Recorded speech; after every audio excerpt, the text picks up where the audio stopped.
Bonjour, aujourd'hui je vais vous lire un extrait de la conférence de Coluche le 27 février 1986 à la loge Le Carnot 72 au siège du Grand Orient de France.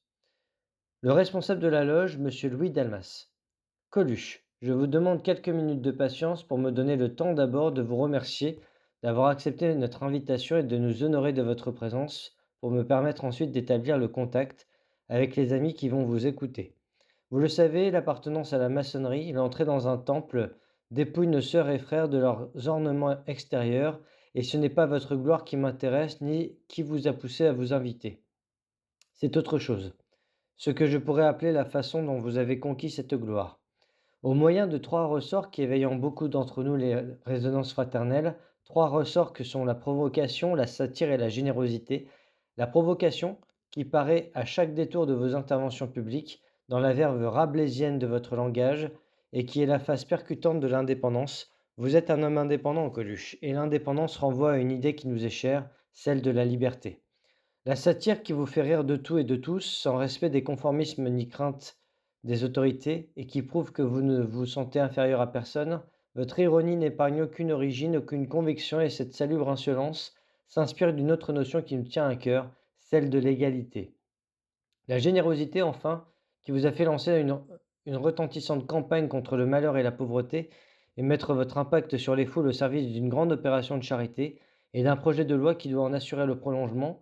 Vous êtes un homme de cœur, et cette attention portée aux autres, au sort des autres, rejoint un sentiment que nous partageons tous profondément, celui de la fraternité.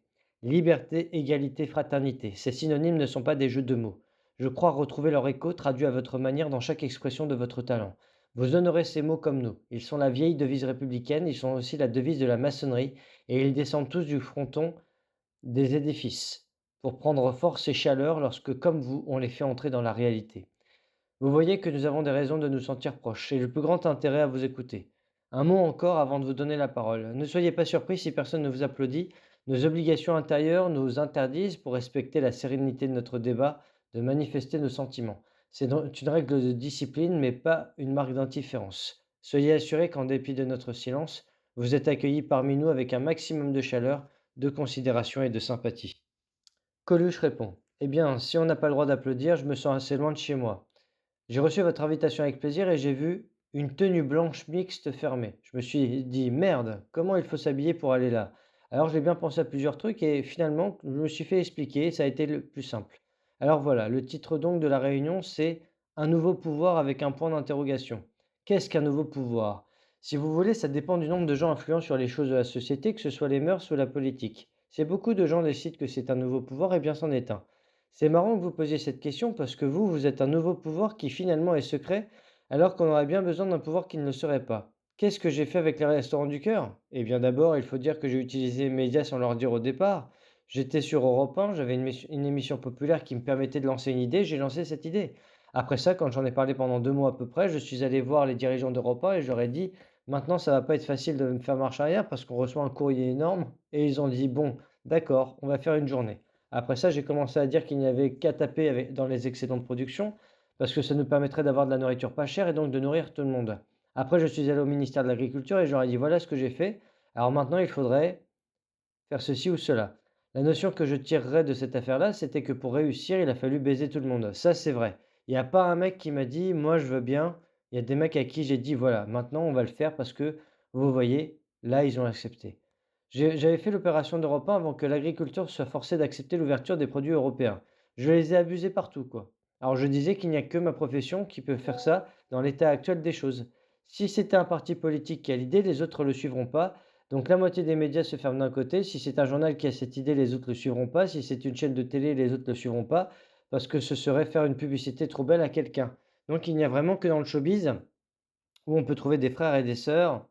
Enfin, nous, on appelle ça des potes de toutes les couleurs. C'est vraiment dans le show business qu'on peut trouver des gens qui sont engagés à droite ou à gauche et qui s'en foutent. Il y a quelque chose de désagréable. C'est que ce qui a peut-être plu aux gens, un peu plus que dans les autres affaires, c'est qu'ils sont sûrs que l'argent ne sort pas d'ici et qu'on va s'en servir. Alors que quand on l'envoie en Afrique, ils ont peur que ça n'aille pas aux Africains.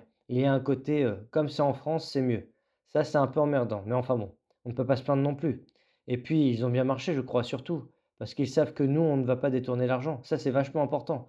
On est donc arrivé d'abord par la force de cette radio. J'avais la chance d'y faire une émission qui était vachement écoutée. Ça m'a beaucoup aidé. Alors je vais vous dire où on en est maintenant. On a réuni à peu près 45 millions de francs en dons, en espèces. Je ne peux pas évaluer les dons en nature qu'on a recueillis. Je peux vous dire que la première semaine de distribution a été faite sur les dons en nature et que pendant les 3 mois d'hiver, on va dépasser 7 millions de repas qui nous coûtent 4,98 francs rendus sur place par personne, avec le transport. Tout. Rendu sur place, ça ne coûte pas 5 francs. Alors voilà, peut-être qu'il s'agit d'un nouveau pouvoir. Moi, je ne suis pas un mec de discours, donc je vais m'arrêter là. Je vais laisser poser vos questions. C'est bien de parler d'un nouveau pouvoir et de se poser la question, mais vous, vous en êtes un. Une société aussi influente et secrète que la vôtre, ça me fait penser un peu à ce banquier suisse qui, pour les restaurants du cœur, a envoyé un chèque sans le signer en me disant qu'il voulait rester anonyme. Voyez? Voilà. Louis Dalmas répond. J'ai 2 questions à vous poser avant d'ouvrir le débat. La première, vous avez parlé du pouvoir du show business, mais ce pouvoir repose essentiellement sur le contact avec le public. Est-ce qu'il n'est pas empreint d'une certaine fragilité dans la mesure où le pouvoir politique a toujours les moyens de couper ce contact? S'il y a une censure des médias, par exemple, si on vous empêche de parler, si on vous empêche de profiter des émissions, que devient ce pouvoir? Coluche répond. Pour vous donner une idée, il y a en ce moment dans toute la Belgique 39 restaurants du cœur. En France, il y en a 600. À Bruxelles, il y en a 17 et à Paris, il y en a 4. Et sur ces 4, il y en a un qui nous est donné par l'archevêché à l'église de Saint-Méry. Donc effectivement, il y a des forces qui pourraient s'allier pour détruire une affaire comme ça. Et il faut que je vous dise aussi, je ne suis pas le premier à avoir eu cette idée, je suis le septième. La première loi qu'on a envoyée, elle date de 56. 6 autres personnes, donc qui sont députées, l'un de la Creuse, l'autre de je ne sais pas où, je ne sais pas non plus où est la Creuse. Ces types-là ont envoyé une loi qui disait la même chose que moi, c'est-à-dire qui constatait le fait que les plus généreux sont les moins riches et qu'il fallait donc faire une loi qui soit incitative pour les moins riches à donner aux associations. C'est ce que j'ai fait faire, et c'est la septième fois qu'on propose ça. Ça veut dire que 6 fois on a enterré le député de la Creuse. Moi, je pense que je vais être plus difficile à enterrer que le député de la Creuse, parce que je n'ai pas l'intention d'arrêter ma carrière en même temps que les restaurants du cœur. Et ils n'ont pas fini de m'entendre. De toute façon, il y a un truc qui est sûr, c'est que j'ai trouvé un créneau et tant que je parlerai au public, je leur parlerai de ça. Je leur parlerai de la possibilité qu'ils ont de débarrasser le pouvoir de ce qu'il ne fait pas ou de ce qu'il fait mal. Ça, c'est mon intention. Pour 1988, j'ai aussi une idée sur le chômage qu'ils vont avoir du mal à ne pas accepter. S'il y a un truc qui n'est pas populaire en France, c'est le chômage. Pour la Restos du Cœur, mon idée n'est pas mirobolante puisque je suis le septième à l'avoir eu. Seulement, la manière dont on utilise justement ce pouvoir en question, c'est ça qui est payant. Je m'engage par exemple tous les ans, au moment où les gens doivent décider de leurs impôts, à faire une journée, une représentation télévisée avec plein d'artistes en disant aux gens, je vous rappelle que c'est maintenant que vous avez le choix de ne pas laisser l'État décider du sort des pauvres puisqu'il le fait mal. Question de l'assistance. Coluche. De tout temps, les auteurs dramatiques et les comédiens ont fustigé à travers les travers de leurs contemporains. L'un des plus illustres fut, comme vous le savez, Molière, qui a eu la plume et l'expression mordante face à la cupidité, l'avarice, les faux-semblants et les faux dévots. Alors il me semble, Coluche, que vous êtes dans la tradition de Jean-Baptiste Poquelin. Ça vous fait plaisir? Coluche répond. Oui, mais en même temps, ça m'inquiète, parce que je me dis que si lui n'a pas réussi avec le talent qu'il avait, c'est pas moi qui vais y arriver. Question. Or, vous n'avez pas jugé cela suffisant, et vous faites œuvre charitable face à l'ineptie de nos sociétés qui ont beaucoup de surplus, alors que des millions de gens restent affamés. Alors j'ai une question à vous poser. Par votre métier de comédien, par votre action humanitaire, qu'estimez-vous apporter aux gens qui vous voient et qui vous écoutent? Coluche répond. Je voudrais rectifier simplement le mot que vous avez dit de charité. Il ne s'agit pas du tout de charité, il s'agit de redistribution. Il s'agit en fait de politique. Je me suis présenté en 81 pour rien. Maintenant, je ne me présenterai plus, mais je vous gênerai toujours un petit peu. Sur des détails, des choses, et surtout, je veux faire participer le maximum de gens. Peut-être qu'à ce petit jeu-là, je vais me casser les reins, mais je m'en fous. Tout le monde a le droit de s'amuser. Moi, c'est mon jeu. Qu'est-ce que j'ai l'impression de leur apporter? C'est ça la question. Il est évident que dans le spectacle, on est des parasites parce qu'on ne produit rien. Par contre, il est indéniable qu'on apporte des tas de choses à des tas de gens. La profession, si vous prenez des artistes de sensibilités différentes, eh bien, il y en a un qui plaît aux personnes âgées, un autre aux enfants de 8 à 12 ans, un aux adolescents. L'ensemble de l'affaire comble tout le monde. C'est ça notre profession. C'est une vocation. On aime distraire. Question. Coluche, pensez-vous que ce soit une bonne chose que les artistes s'engagent politiquement? Coluche répond. Les artistes ou les nègres, hein? Je ne suis pas raciste. Alors ça, les artistes, les nègres, les pédés, les blancs, les jeunes, les vieux, les femmes, tout ce qu'ils veulent, tous ceux qui veulent peuvent s'engager, il y a aucun problème. Pourquoi les artistes sont des différents? Je ne sais pas quoi vous dire. Pourquoi pas? Question. Coluche. J'ai eu l'occasion de rencontrer des comédiens, des metteurs en scène, des compositeurs de musique comme Francis Lay, des metteurs en scène comme Robert Hossein et d'autres. Et leur motivation était très différente. C'est pourquoi je me permets de vous demander, qu'est-ce qui vous motive en fait vous-même? Est-ce que l'argent, la notoriété ou tout simplement le plaisir, sous toutes ses formes? Coluche répond. Bonne question. Comme disait le politique, je vous remercie de me l'avoir posé. Qu'est-ce qui me motive? Je ne sais pas. C'est l'occasion, je crois. Je n'avais pas l'intention au départ, j'ai fait comédien parce que je ne voulais plus être ouvrier, alors j'ai commencé à chanter avec une guitare dans les restaurants, et puis j'ai rencontré des mecs qui ont fait un café-théâtre, le café-théâtre a marché, et je suis un miraculé du spectacle, au sens où je n'ai jamais connu de salle vide. J'étais dans une première affaire qui s'appelait le Café de la Gare, qui a tout de suite marché, puis après ça j'ai joué tout seul, ça a tout de suite marché. Donc je n'avais pas l'intention au départ. Je ne me suis pas dit, j'ai une culture donnée, à quoi est-ce que je vais utiliser ce talent? Non. J'ai découvert un talent au fur et à mesure que j'apprenais un métier et je me suis retrouvé dans une situation. Je me suis présenté en 80 aux élections pour ne pas être élu parce qu'il ne faut quand même pas me soupçonner d'avoir voulu être élu, ça me fâcherait. Ça me vexerait, disons. Je me dis que le public étant totalement désintéressé de la politique, et comme moi j'aime la politique, je trouve un moyen d'intéresser le public à la politique. Voilà. Alors vous posez la question comme si j'avais pu calculer l'affaire en fait. Je vais vous répondre. Pour l'argent, que quand j'ai gagné une certaine somme que je ne veux pas dépasser à cause des impôts, je m'arrête, en général dans l'année. La gloire m'intéresse parce que c'est ma vocation et enfin les comédiens veulent être le plus connus du plus grand nombre. En dehors de ça, je dirais que ce qui m'anime le plus, c'est l'efficacité du résultat.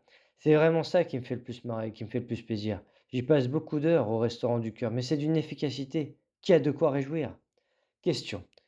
Vous avez démontré en fait, on le sait, que les médias aujourd'hui, journaux, télévision en particulier, radio, ont un impact considérable. Le problème que je me pose de temps en temps, c'est les gens qui en sont responsables, c'est-à-dire pas spécialement les artistes, les journalistes en particulier. Sont-ils parfois assez formés pour savoir ce qu'ils disent et ne risquent-ils pas d'avoir dans les mains un instrument beaucoup trop puissant qui risque d'orienter le public vers des voies, peu importe, qui sont fausses, mauvaises, vers d'autres? Coluche répond. D'ailleurs, c'est vraiment un problème aujourd'hui, les orateurs, le langage des hommes politiques qui se reprochent les uns et les autres la crise alors qu'on sait qu'elle n'est pas française. C'est ça aussi qui fait chier, on a envie de les entendre s'entendre plutôt que de s'engueuler. Quant aux journalistes qui pourraient détourner la conversation et dire quelque chose, je vais vous dire la différence fondamentale qu'il y a entre notre profession. Et je ne suis pas corporatiste, hein, contrairement à ce qu'on pourrait croire, mais en tout cas, il y a un truc qui est certain, c'est que nous, on fait une profession de générosité alors que les journalistes font une profession qui est très proche de la méchanceté. Ils voudraient souvent sanctionner avec leurs questions contenant des fois la réponse. Ils cherchent un petit peu à être agressifs. Or, si la méchanceté suffisait pour faire fortune, il y a beaucoup de journalistes qui seraient célèbres. Malheureusement, ça n'a jamais suffi à personne. Il faut quand même du talent. Et n'oublions pas que le pouvoir qui est échu aux journalistes aujourd'hui, à travers le fait que les hommes politiques ont perdu les pédales, ce pouvoir, il appartient à 80% des gens, à qui, il y a encore 5 ans, étaient des lèche-bottes. C'était des mecs qui faisaient les pompes des hommes politiques il y a 5 ans. Oui, ou il y a 10 ans, qui ont aujourd'hui hérité de ce nouveau pouvoir à cause de la faiblesse du discours politique. Question. Coluche, 2 questions. Une qui rejoint celle qu'on vient d'entendre, mais peut-être d'une autre façon. On parlait tout à l'heure de précarité de votre pouvoir, on parlait de votre action chômage que vous étiez prêt à mener avant 1998 et 88. Si c'est précaire, pourquoi ne pas mettre ça en action tout de suite? Ça, c'est la première question. Coluche répond: «Faire 2 choses à la fois, c'est pas bien. Dans notre métier, on a un truc qui est sûr, c'est que les effets s'annulent. Donc quand on en fait un, il faut pas chercher à en faire 2. Il y a une modestie à notre profession qui est intérieure, si vous voulez. Si on veut cumuler 2 effets qu'on a trouvés, ça ne marche pas». Question. Michel, je me permets de t'appeler fraternellement ainsi, je te remercie parce que tu as des propos extrêmement percutants.